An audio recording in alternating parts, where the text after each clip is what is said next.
Welcome back to the Mom and Mind podcast. I'm your host, Dr. Kat, and on this episode, I am joined by Nancy Nuzzo.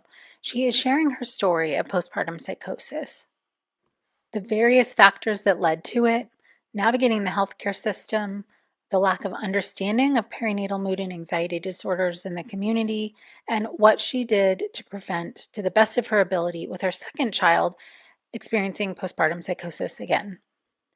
And she's sharing with us how her experience led her to create Animav Postnatal Care. Nancy is a mother of two little ones and is an accountant turned postpartum doula. She's the founder of Animav Postnatal Care, an agency that provides comprehensive postpartum care in the Greater Toronto Area, including doula support, lactation support, psychotherapy, and sleep coaching. With Animav Postnatal Care, and as a perinatal mental health advocate, she is now determined to support new parents and families to help fill the gaps in our healthcare system. Now, let's meet Nancy. Welcome, Nancy. Thank you for being here. Thanks so much for having me.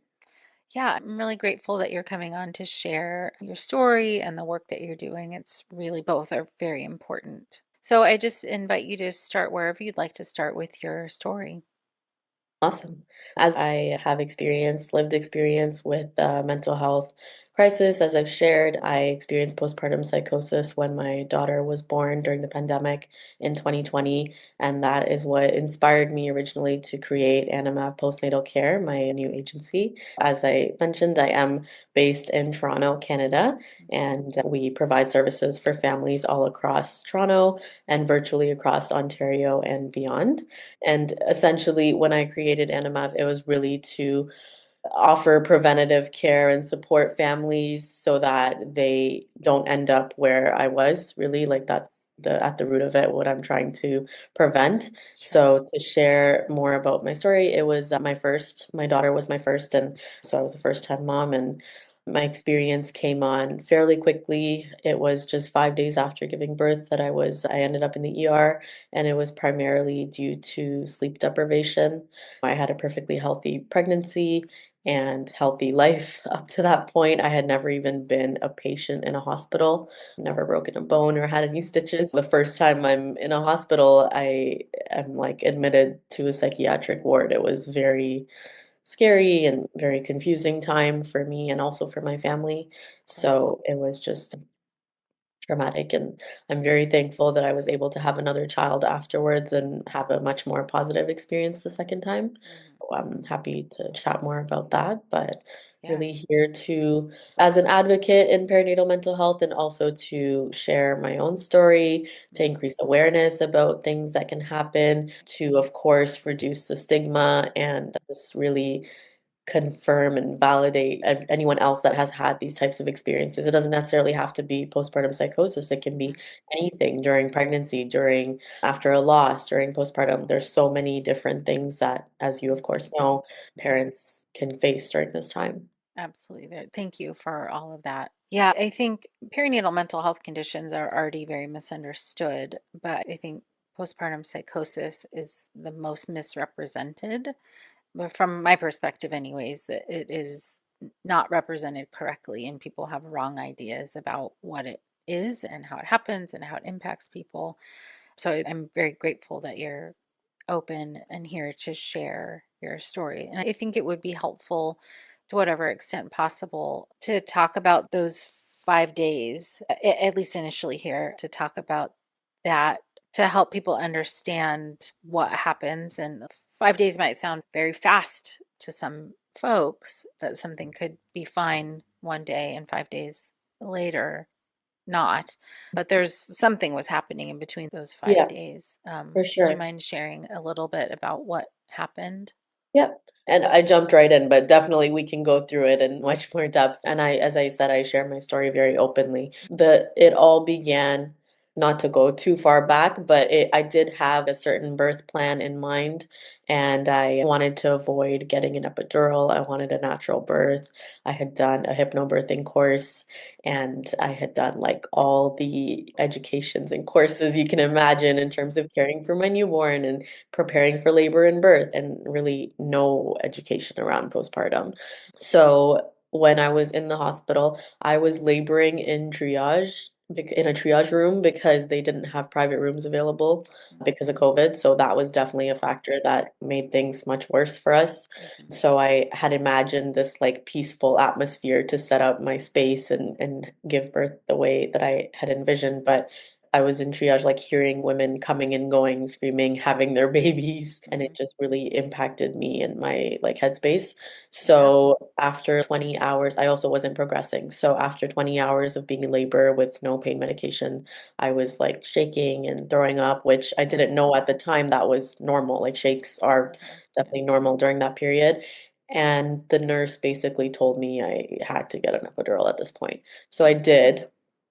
And then physically, like the pain entirely stopped, I remember. And so it worked really well, but I couldn't get over the fact that I had to get it. So that was the starting point for me in terms of the mindset that I was in. I am a very high achiever, overachiever, type A almost personality, I would say. And so for me, getting the epidural was like a failure. That's how I viewed it. And I just couldn't like shake it off. So Yeah. I was just in shock that I couldn't handle it. So I lay there and it was another 10 hours until my daughter showed up. But in those 10 hours, like I was talking to the nurses, I was not sleeping. I was just like, like just thinking, going over it over and over again in my head. So that pattern continued over the next 5 days. We came home. We were planning to just be like me and my husband at home taking care of my daughter, but we came home exhausted. Of Part of it course. was in the hospital. After we were only in the hospital for 24 hours because I had a normal birth Mm-hmm. experience and like no complications. And so they discharged us after 24 hours. And we came home thinking that we were going to be fine. And we called my mom at 5 in the morning to come help us because we were so exhausted. We're like, how are we supposed to take care of this baby now? We're Right. so tired. So she came. So those 5 days, my mom and my husband were at my home, like supporting me. We were all taking turns, like taking care of my daughter. I was planning to exclusively breastfeed. So I was feeding her every couple of hours. And during the time that I was not with her, I was supposed to be resting. So I had the opportunity, but I just could not shut my brain off. Mm-hmm. So part of it was still reflecting on my birth.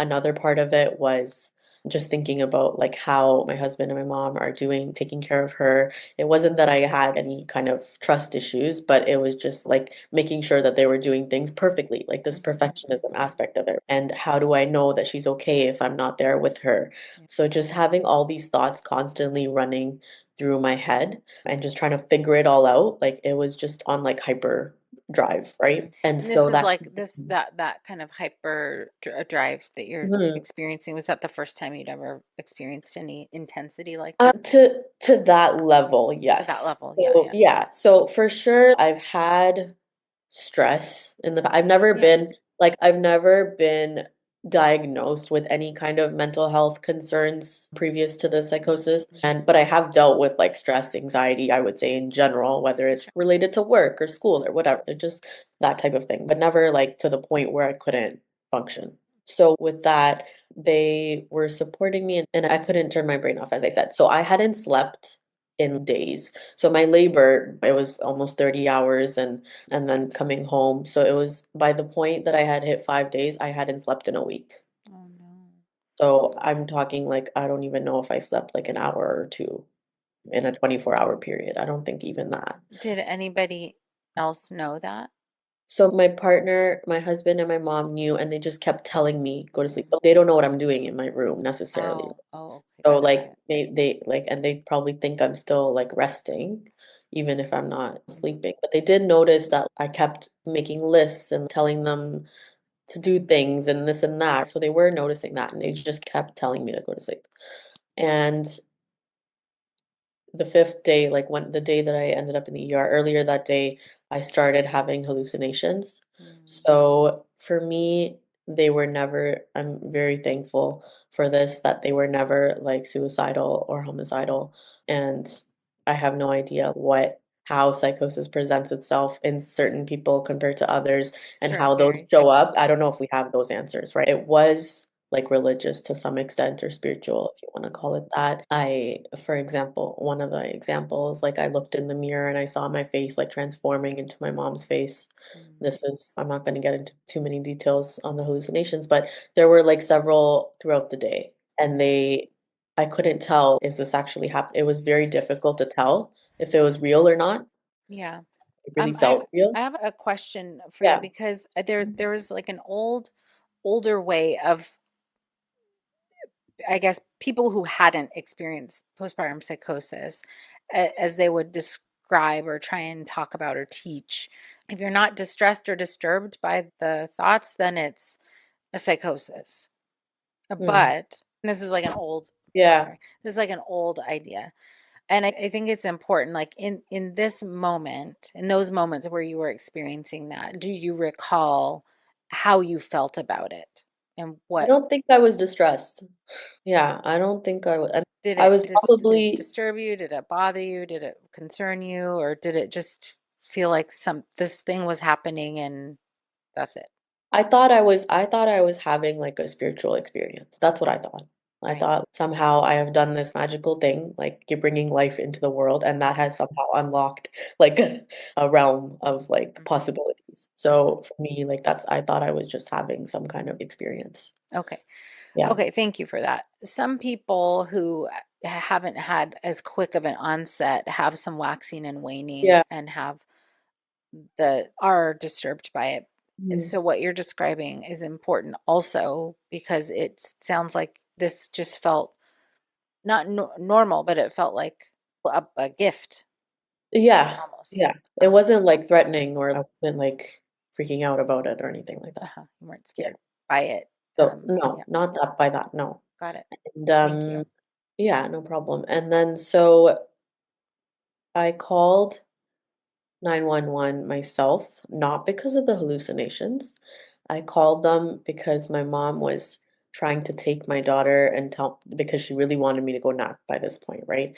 And so I told her like if she came towards me, I would call 911. And this was very out of character for me. I've Right. never done anything like that. So she never took me seriously. And I did it. And I told them like my mom is trying to take my baby from me. Those were the words that I Mm. used. And they obviously like all these cop cars showed up at my house.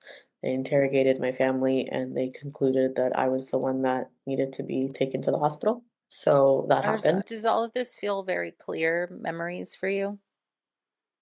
Yeah, because I've relived it so many times Right. in like sharing my story. Mm. I do remember it. There are some things that are like more blurry, a blur, like like being in the hospital and it almost feels like a dream. Mhm. But I do remember certain aspects of it, some more than others. Okay. So when the cops showed up, that did you feel like, okay, good, that I there you called them. Yeah, I was confused Oh, because they got like it. called them and they were supposed to like take my mom. So I was like, why am I Oh, in an ambulance? I see. Yeah. Oh, so initially you wanted them there and then it switched. Yeah. Okay.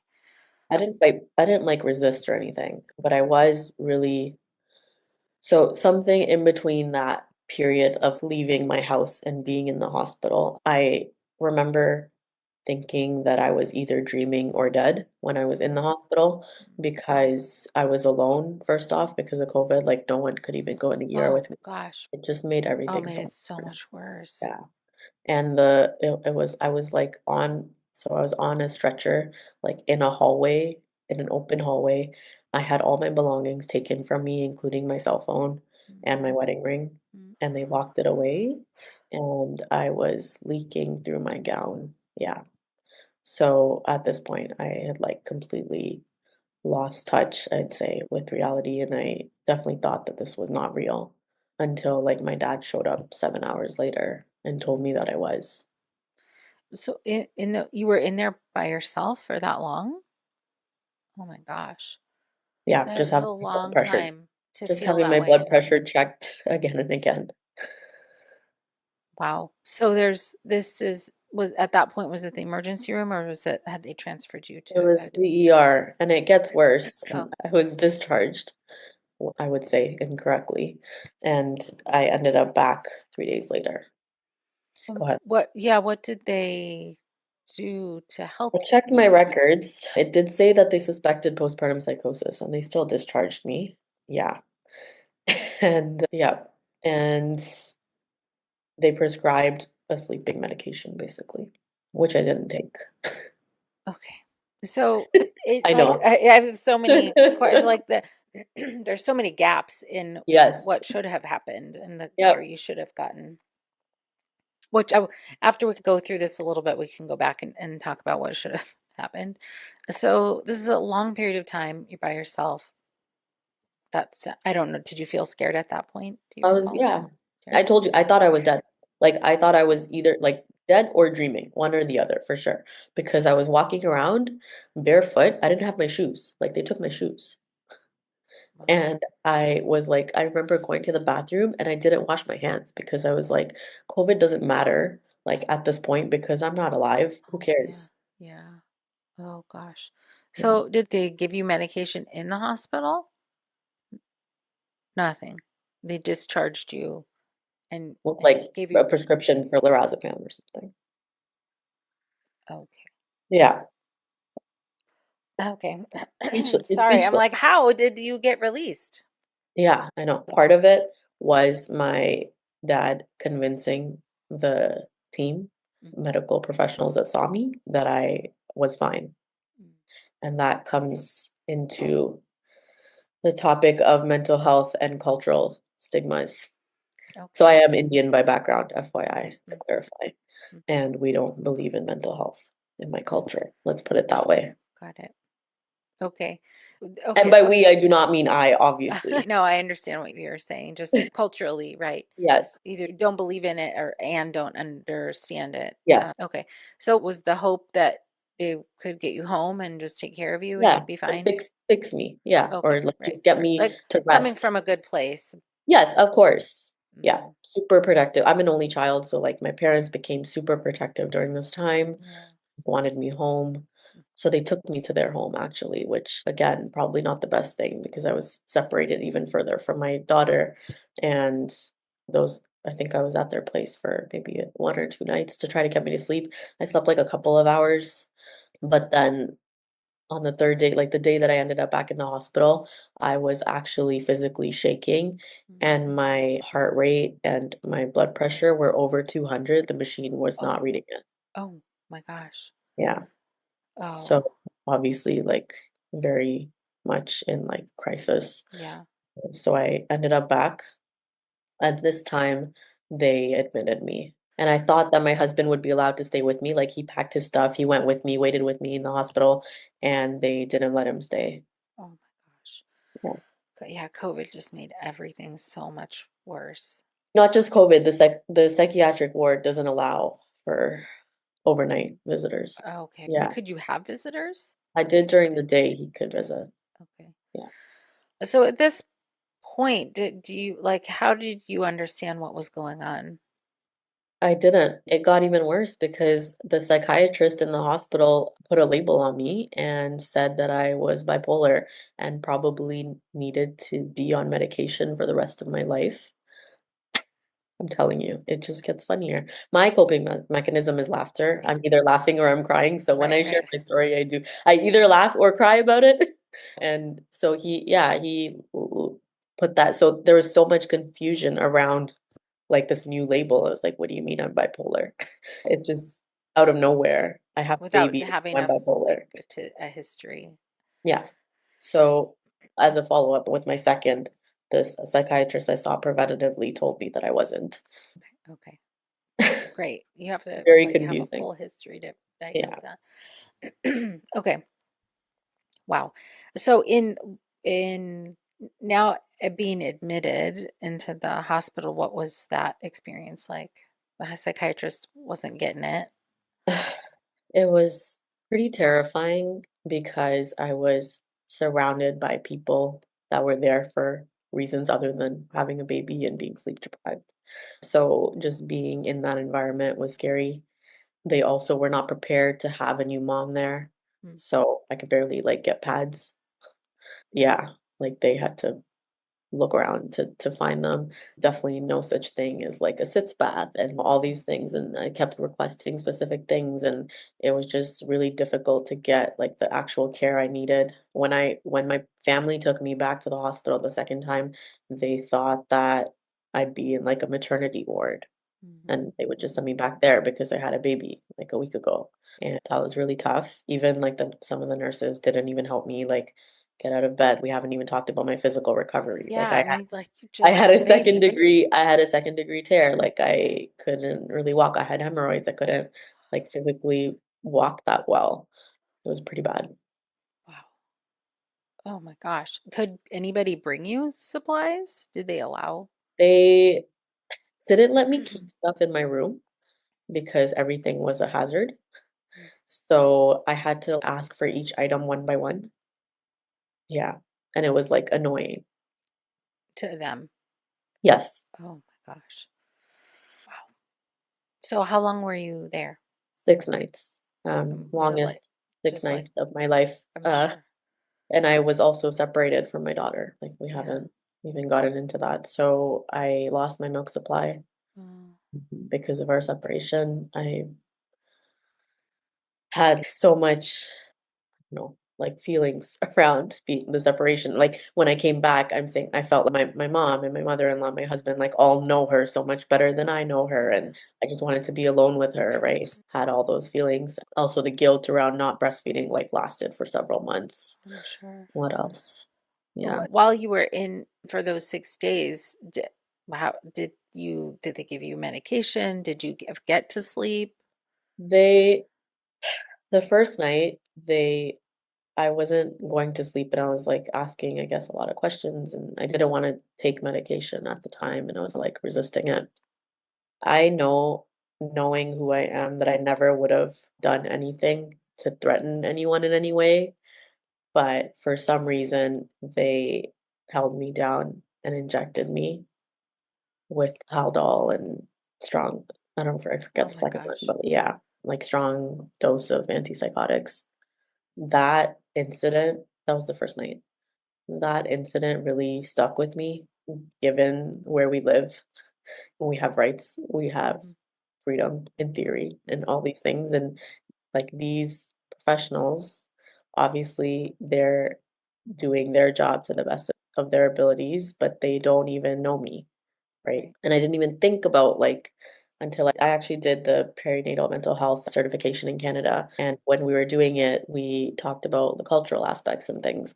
And I never even thought about like race being a factor. I have no idea if it was, but if it was, that's very troubling. And Yes. I'm pretty educated. I have a master's degree. I Right. have done a lot of school. And so having that happen to me was just so upsetting. Yeah. It's not only are you dealing with this psychiatric emergency, you're now dealing with the trauma of it too. There's so many things that Yeah. you've described in there that were traumatizing Trauma, trauma. I know. on their own. Yeah. So like, how then did you get to a point where you were released? I agreed to take medication and be checking in with the psychiatrist like every week or 2 weeks. So, and they also made sure that like my family would be able to support me and all of that. So it took us 6 days to get there. I know I met with them every day, and I don't know. Mhm. It was pretty brief, as doctors generally are, but I'm not entirely sure. I don't remember the exact details, but I think it was just him deciding like where I was at, like what amount of medication I needed, whether I would be okay at home, and all these different factors. So then you going back to what you were saying, when you got home, you had to then it'd been days, a week. How long had it been since you'd been with your daughter? A week. A week. So you're like walking back into your home, kind of in this like, how would you describe I'm that? trying to remember. Yeah, I'm trying to remember. I think I came home first and stayed. don't know if we brought, I don't think we brought, my daughter was now at my in-laws. They Okay. were taking care of her during that week. Uh-huh. I think my husband was staying there and yeah, he was staying there with them and then he was Right. visiting me as well. Of course. And And he's distressed like also. yeah, it was really It's tough for him as well, I for sure. s- that's a lot to see And I his got wife pregnant and like he right can't. after, yeah, and I got pregnant right after we got married, so I hadn't even built a relationship with my in-laws yet. Oh, Yeah, it was tough. Yeah, so she was there and they were taking care. Thank God she was okay throughout all of this and she doesn't know any better now, but yeah, like they brought her back and honestly, I think I just learned everything from the start. Like I learned how to bottle feed her, I learned how to change her diapers. Everything was like mhm, new after I came home from the hospital. And I still had really strange symptoms. I never really researched into this too much because there's other things I want to move on and do other things. mhm, But I had really strange symptoms for quite a while. Like my senses were all over the place. I don't know if it was the medication or mhm, what it was, my hormones. But for example, like I couldn't check like the temperature of like my shower. Like I didn't feel temperature. It was very weird symptoms. So I didn't know if it was too hot or too cold. And even sound, like I was so overstimulated sometimes by noises and I felt like I could hear every single sound around me in isolation. It was very like strange symptoms. And So how that long were you experiencing that kind of stuff? I'd say like at least a month after, maybe 2 months. So I was on medication for about 5 months. Mhm. And I gradually weaned myself off of it. I told the psychiatrist, I didn't really ask, but I told him I'm not planning to stay on this forever. So I like self-weaned, Mhm. but it was fine. And I'd say like at the year mark, I was fully feeling like myself. Did you have any other types of support to get through that period of time, like Yeah, outside of family or medication? yeah, I really was fortunate to have one or two nurses. I think I had two nurses through two different programs checking in on me. Mm, One was at home, one was virtual, and I also had some therapy for a while, but the therapy, I didn't want to continue it because it felt at a certain point I was like, this is just taking time away from my daughter, and I just didn't want to lose any more time. So I mhm, was like, we will process this later. And mhm. I picked the therapy up again when I got pregnant with my second. Okay, yeah, and I do want to get to that because I know you were able to prepare a bit more. So, just in terms of that first experience in the postpartum, you had supportive family, you had the supportive professionals. Mhm. I hear that maybe one psychiatrist got it wrong, but for the most part, you got back to your feeling like yourself. Yeah, no, I'm very fortunate, and I know that I was Yeah. able to seek care right away. Mhm. I had access to a hospital and to a team of professionals that could help even afterwards, and then preventatively with my second. So I know not everyone has like the same access to care, all of that. And same with family support. Everyone was able to take care of my partner and my child, right? So Mhm. definitely lucky there. Yeah, it's amazing. It speaks to the power of how much support can make a difference for sure. And I think it's super duper important. Again, this is, I think, attending to the stigma that this is caught in time and given the right support, something that you can recover from. Exactly. It's a thing that Yeah, happens, and then for it sure. doesn't mean it's like this life sentence. No, exactly. And that's why I share my story so openly. Look Mhm. at where I'm at now, right? Like this didn't I went back to work like the Right. as planned, like after my maternity leave, I recovered, I went back to work. And I'm actually an accountant by profession, so I have a pretty like technical and demanding job. I admire So that your brain I can was do that. Mine can't. it's pretty I'm like actually very specialized. It's yeah, it's very I had no idea. Like when I was on my mat leave, I was like, how am I ever gonna remember this stuff again? But I came back and I went back to work and I was able to have my second child. And the only reason really that I did that is because I'm an only child and I knew what that experience would be like for my daughter. Mhm. Otherwise, after everything I went through, I don't think I would have had another one. Oh, sure. I mean that's definitely a lot. You don't want to experience that again. But what did you do to help prevent and minimize that possibility of? recurring. So thankfully here we have some of the hospitals in Ontario have this sleep protection program for parents that are at higher risk. So I was part of this program and I was referred to it by my psychiatrist. Sleep protection program. Yeah, That's amazing. I know. So This is just specifically for parents who are at a higher risk of a perinatal mood disorder? I believe so. I think Oh, that's the main criteria. Yeah. It's I'll not, write that down. honestly, it's not wild. I know we can talk all day about mother baby units and the needs and the gaps, but it's not that well known. So even like doctors, GPs don't know about these types of programs. Like I've been telling social workers and everybody that I meet about them, Yeah. but they do exist. And so I was referred to it by my psychiatrist. So it was covered because we have public health care. It was covered, and I stayed at the hospital for 4 extra nights. You can stay up to 5. I Mhm. stayed 4 nights, and I was like seen by a psychiatrist every day preventatively. This is directly after birth? Yeah. Ah, And it was in the same unit. that's Yeah. amazing. Yeah. So I like didn't have to worry about meals. I had time to stay with my son and my daughter was with the grandparents. So it was really great start. And then also a big part of it was that my partner could stay with me. Of course. So that was really nice.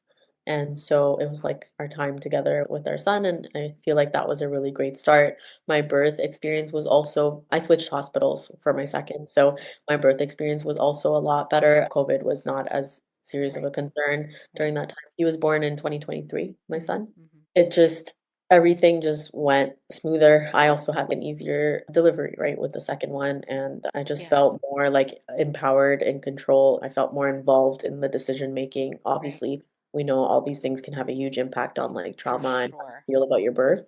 Absolutely. Mhm. Absolutely. Oh my gosh. I'm so glad that you got to have a different experience. And then beyond that, I actually had overnight doulas for a month at my house. So Awesome. hence why I now offer doula services. I'm actually also a postpartum doula now. Amazing. But yeah, so it's just I just prioritize that and it's an investment for sure, but I didn't want to risk at all it happening again. So that's why I had the night support for a month and Mhm. we bottle fed from the first day to Mhm. protect my sleep. So that Mhm. comes at the risk of having my son prefer bottles, which he did eventually. So I did have to stop breastfeeding at around 4 months, but more than I got to do with my daughter. So I Mhm. acknowledge that and I'm happy with what I could do. Obviously, this is so much to go through, and your experiences inspired you to support other people. Having this like perspective now, where you're looking back on your experience, what do you think should have happened?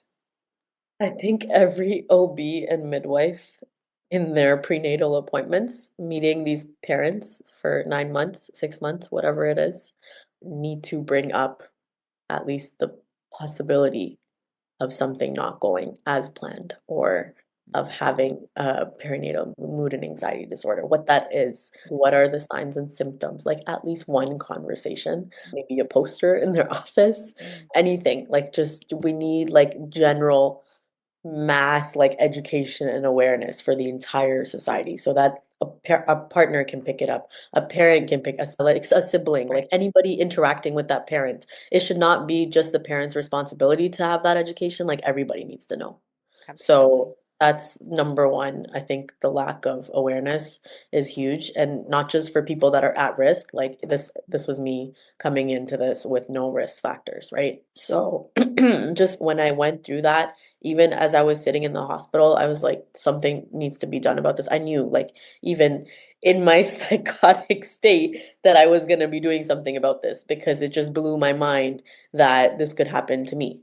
You know what I mean? And Right. so knowing that, I was like, this can literally happen to anybody. Yeah, obviously it's why it's so important for you to be sharing your story, because it is like we started with, it is really misunderstood. You mentioned the stigma, you mentioned the cultural factors that like play into or can play into it for sure.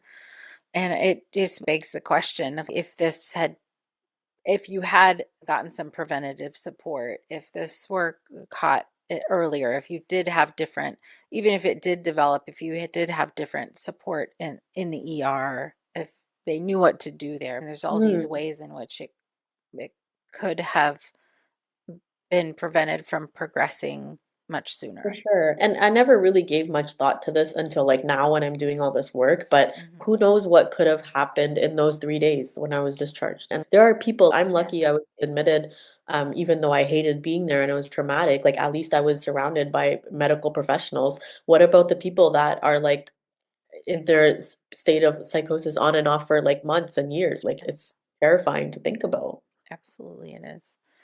Yeah, so everybody needs to be informed and be doing a better job for sure. But it's tough because you don't want to scare people. Like when I share my story, or even when I'm telling people about my agency and like meeting expecting parents, I don't, sometimes I even hesitate, even though I'm a huge advocate. Sometimes I hesitate, like sharing my story because I don't want to put like any negativity into that, into their experience. Right. So I feel like there's like a balance there that's needed. Definitely. Yeah, absolutely it is. And you make a really good point. I think that is some of the reason why it's not discussed more is not wanting people to, whatever, be worried or be afraid. But it is so much worse to find out by Oh, surprise. yeah, no, for sure. Like just to be hit over the head with it and have no idea what's happening is just makes it so much worse. So another thing that we haven't really talked about is that this can happen with the first, the second, the third child. Every pregnancy, every postpartum journey is different. I Mhm. don't know. I haven't done a whole lot of research around this, so I don't know if there's statistics around the chances being higher with the first or second or third. I'm not sure, but I know I personally have met people that have had more difficult experiences with their second or their third, or in Mhm. my case, with my first, right? So it Mhm. definitely, I think, varies.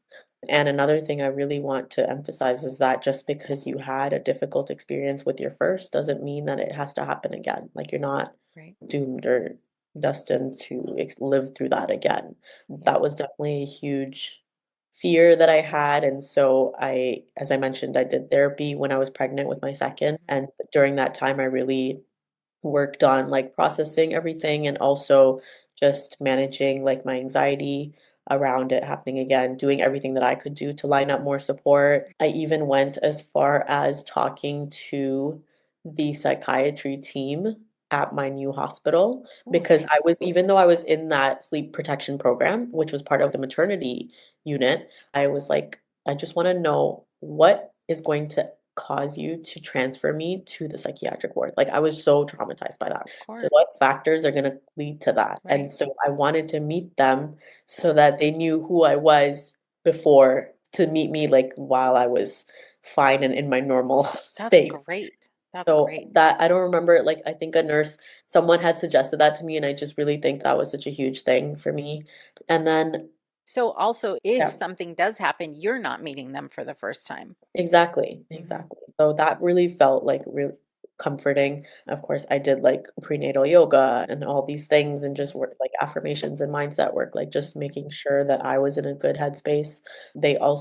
I was being followed by a psychiatrist during my pregnancy, and we can talk about medications like at length in terms of they wanted me to take medication preventatively during my pregnancy, and I said no. And then they wanted me as the second option, it was to take medication right after giving birth, again, preventatively. Hmm. And obviously, I'm not advocating for or against medication by any means. Everyone's situation is different. Right. But for me, I just didn't want to put things in my body. And no matter if it's the lowest risk, it's still going to your baby. So I just didn't want to do it until I had to. I told them as soon as there's the slightest symptom of anything, I promise I'll take medication after I give birth, but I didn't need to. And so I get that they were being cautious and totally understand that, but it just goes to show that like you don't have to necessarily have the same experience again. There are things that we can do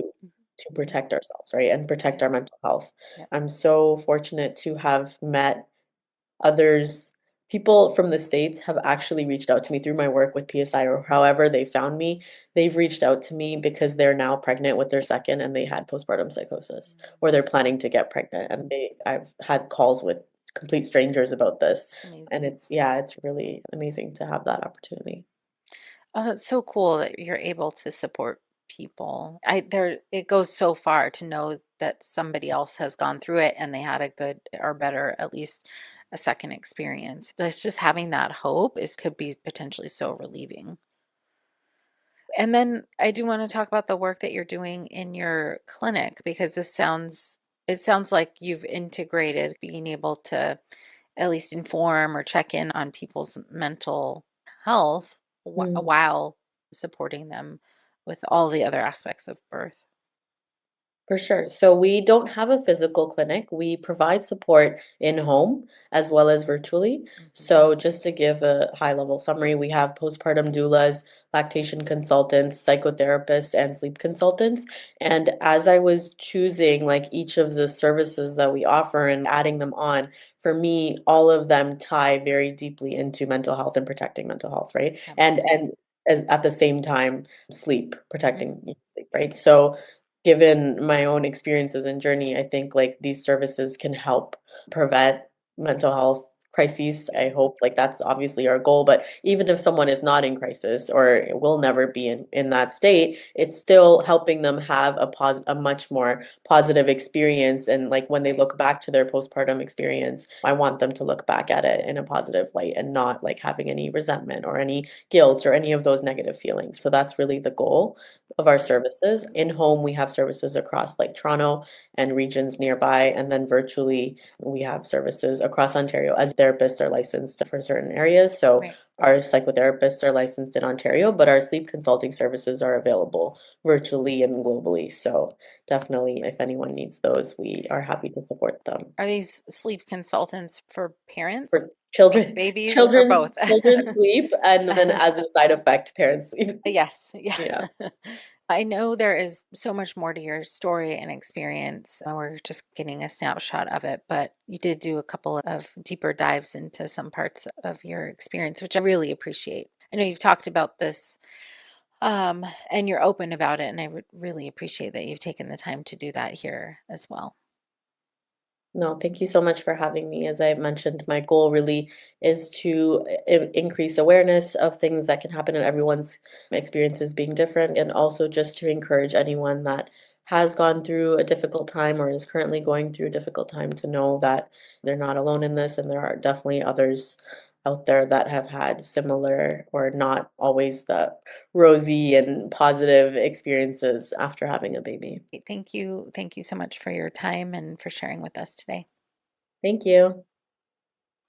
If you'd like to get connected with Nancy and learn more about the work she's doing, go to anamav.ca. That's ANAMAV.ca. And you can also find her on Instagram at Anamav Postnatal. Of course, these links will also be in the show notes to this podcast, so you can definitely find out how to connect with her there. Stories like Nancy's are so important that we hear and understand, and also be able to really hear that there's nuance in people's experiences. It's not just everybody experiences the same thing and everyone's outcome is the same. It's really important to understand postpartum psychosis, be able to spot it, or at least have enough awareness about the symptoms of postpartum psychosis so that if you or somebody else that you care about is going through something like this, that you can get them help immediately. Or, if possible, to start preventative care and make sure that you have a therapist or psychiatrist or support team in place so that if something happens, help can be received as soon as possible. If you or anybody you know is dealing with a perinatal mental health condition or you're concerned about postpartum psychosis, go to postpartum.net and look into the symptoms of these conditions. There's also a whole host of online support groups and other ways that you can be connected to services that are free. Make sure you share this episode, and if you haven't yet followed or subscribed to Mom in Mind on your favorite podcast platform or on YouTube, please do that so that you can get all of these episodes downloaded directly to you when they come out. I thank you so much for being here. Until next time.